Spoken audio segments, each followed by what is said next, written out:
18 июл асосгузори сулҳу ваҳдати миллӣ, пешвои миллат, президенти ҷумҳурии Тоҷикистон муҳтарам Эмомалӣ Раҳмон бо мақсади иштирок дар ҳамоиши нахустини шӯрои сарони давлатҳои Осиёи Марказӣ ва кишварҳои Халиҷи Араб вориди шаҳри Ҷиддаи Подшоҳии Арабистони Саудӣ шуданд.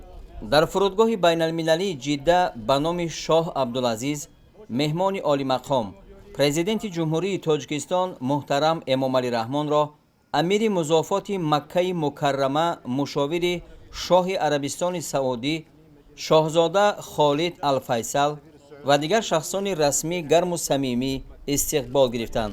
ба хотири пазироии меҳмони олиқадр саҳни фурудгоҳ идона ороста шуда, аз ду канори роҳрави махсус аскарони қаровули фахрӣ саф кашида буданд. дар назар аст ки пешвои миллат муҳтарам Эмомалӣ Раҳмон 19 июл дар шаҳри Ҷидда дар нишасти нахустини сарони давлатҳои Осиёи Марказӣ ва кишварҳои Халиҷи Араб иштирок ва суханронӣ мекунанд. дар доираи ин сафари корӣ мулоқоти президенти мамлакат муҳтарам Эмомалӣ Раҳмон бо валиаҳди Подшоҳи Арабистони Саудӣ Шайх Муҳаммад ибн Салмон ва дигар намояндагони боломақоми Подшоҳии Арабистони Саудӣ доир мегардад.